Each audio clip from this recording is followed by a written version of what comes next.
Morning ಜಗಳ ಆಯಿತು. ವ್ಲಾಗಿಗೆ ಆಯ್ ಮಾಡ್ರು ಅಂದರೆ ನೀನು ಫಸ್ಟ್ ಹೇಳು ಅಂತ ಇವೆರಡು ಕಿತ್ತಾಡ್ತಾ ಇದ್ದು. ನಮ್ಮಮ್ಮ ಮಾತ್ರ ಬಂದಿದ ತಕ್ಷಣ ಗುಡ್ ಗರ್ಲ್ ಥರ ಫಸ್ಟೇ ಆಯ್ ಹೇಳ್ಬಿಟ್ಲು. ಇವರಿಬ್ರು ಬಾಂಡ್ ನೋಡೋಕ್ಕೆ ಒಂಥರ ಚಂದ. ಅದಾದ್ಮೇಲೆ ಕನ್ನಡ ಸೆಮಿನಾರ್ ಇತ್ತಂತ ಸೆಮಿನಾರ್ ಮಾಡಿದೆ. ಲಂಚ್ ಬ್ರೇಕಲ್ಲಿ ದೀಕ್ಷಾ ಅವ್ರ ಕ್ಲಾಸಿಗೆ ಬಂದು ಎಲ್ಲರೂ ಊಟ ಮಾಡ್ತಾ ಇದ್ವಿ. ನಮ್ಮ ಅರ್ಜುನ್ ಎಲ್ಲರಿಗೂ ಊಟ ತಿನ್ನಿಸ್ತಾ ಇದ್ದ.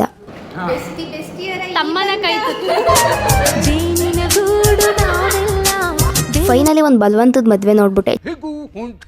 ಚೇತು ಇವನ್ಗೆ ಇಷ್ಟ ಇಲ್ಲ ಅಂತ ಅಂದು ಸಿದ್ದು ಬಿಡ್ದಲೆ ಚೇತುನ ಮದುವೆ ಆಗ್ಬಿಟ್ಟ.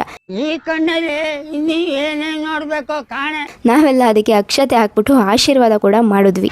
ಮಕ್ಕಳಿಗೆ ತಿಂದ್ಬಿಟ್ಟು ಮನೇಲಿ ಬೇರೆ ಏನ್ ಕೆಲಸ ಇರಲ್ಲ. ಮದುವೆ ಆದ್ಮೇಲೆ ಸಿದ್ದೇಶ್ ಮುಖದಲ್ಲಿ ಒಂದು ತೇಜಸ್ ಇದ್ರೆ ಚೇತು ಮುಖದಲ್ಲಿ ಏನೋ ಸಾಧಿಸಿರೋ ಉತ್ಸಾಹ.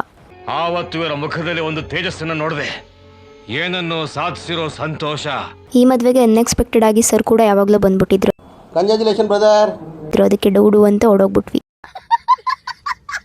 ಅಲ್ಲಿಂದ ಬಸ್ ಸ್ಟಾಪ್ಗೆ ಹೋಗಿ ಬಸ್ ಹತ್ಕೊಂಡು ಮನೆ ಕಡೆ ಬಂದೆ. ಇವತ್ತಿಗೆ ಇಷ್ಟೇ, ಮತ್ತೆ ಸಿಗುವ ಮುಂದಿನ ವಿಡಿಯೋದಲ್ಲಿ. Thatta, bye bye.